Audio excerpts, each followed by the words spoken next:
Like Russia, China is an exception to international norms of diplomacy.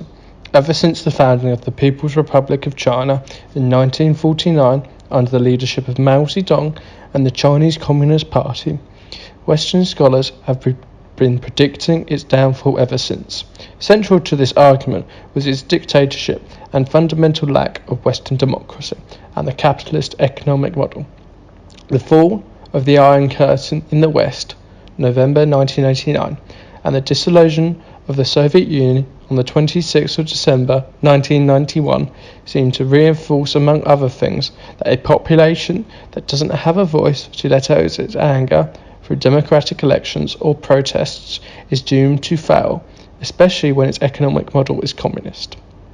The prediction, some argue, was almost met at Tiananmen Square when in the summer of June 1989 around 1 million students protested due to the death of Hu Yaobang. He wanted to make China's government more transparent. Economic reforms and the subsequent inflation, political corruption, nepotism, and the third wave of democracy were spreading across Europe.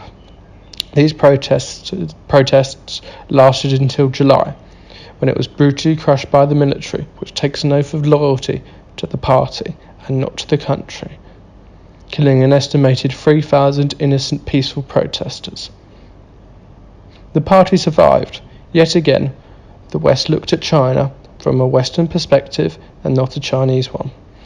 In response to Tiananmen Square, the Chinese government has sought to erase it from national and international memory, telling the next generation that there were radical elements in the protests that killed police officers, therefore giving the police justification to shoot on sight. The party also made a deal with the people.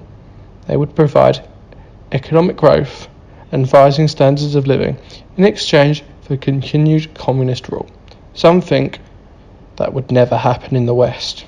Today, as Republicans, senior officials in the White House, and more importantly than them both, President Donald Trump triumphs that a trade war against China is good for America, and as such can be easily won. George Bush and later President Obama believed that integrating China into the world economy through their entrance into the WTO, UN Security Council, and the World Bank would allow China to develop a large middle class, like other Asian tigers, demand democratic elections. This hasn't happened and is unlikely to. These are just two examples where the West has tried to predict China through a Western lens and got it horribly wrong, and it certainly won't be the last time.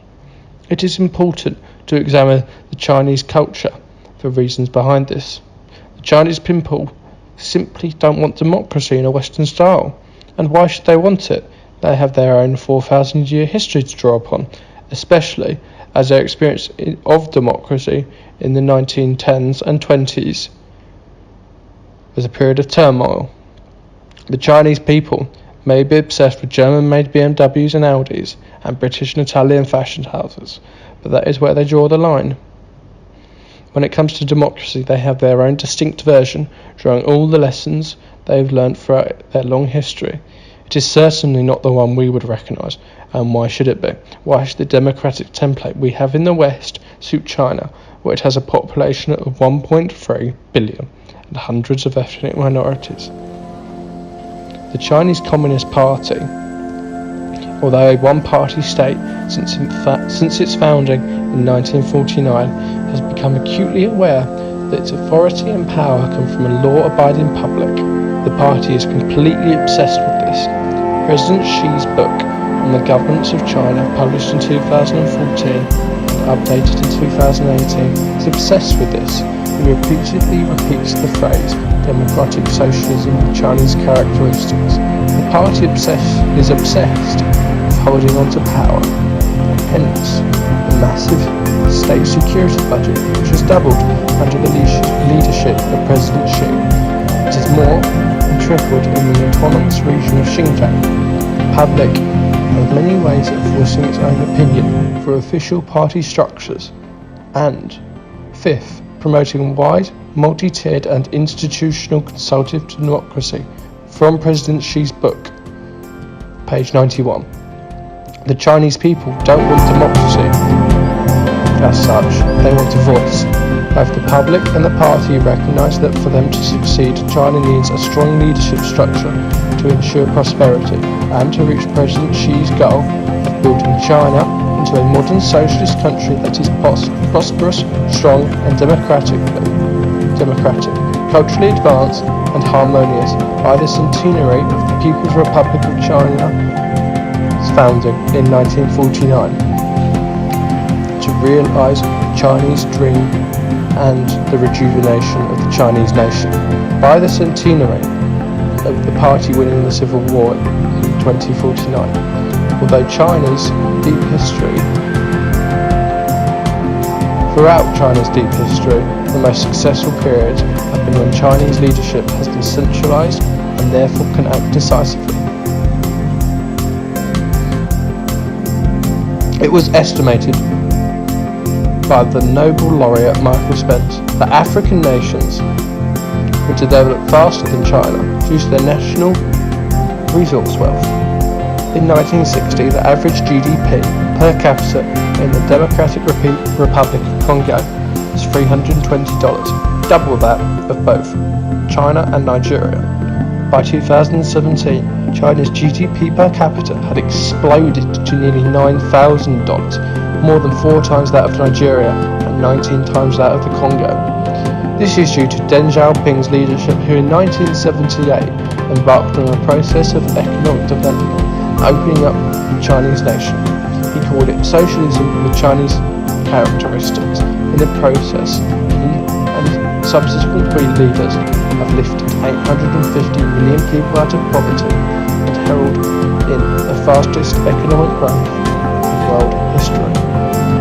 Xi's One Belt, One Road economic project aims to turn much of Central Asia and parts of Africa into China's sphere of influence, displacing the United States. China believes that Western countries, many of them European, are paranoid about losing absolute control of the globe as their global share of GDP shrinks. The West, like in its colonial days, are only concerned about exploiting Africa for its natural resources and enriching themselves. For China, it's about shared prosperity. It's about building a better world, spearheaded by the One Belt, One Road initiative. Xi's Made in China 2025 aims to turn China into a technological power. It has already achieved this in telecommunications with Huawei, while another plan will turn China into a leading AI and green power. There are already signs that the Chinese model for development is catching on. It has sold its surveillance equipment to other authoritarian governments. Its state-directed market economy is gaining traction with unfriendly nations of the United States, nations that now follow China's direction because of their huge investment.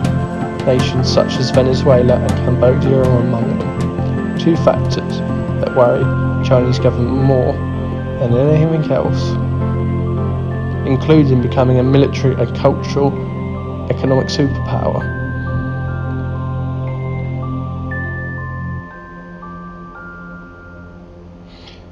Is that it would be the first superpower to have an aging population before it got rich.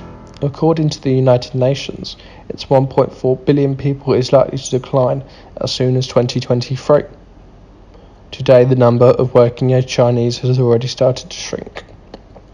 In addition, China's GDP per capita is around $9,000, compared to $60,000 for the United States. That means there is plenty of room to catch up, but first China will have to avoid the middle income trap that keeps emerging in an economy stuck below a GDP per capita of around 15,000. No large country has ever broken this trap without transitioning to democracy, although none of these countries are China. It may be likely that it will be the first authoritarian country to break this trap.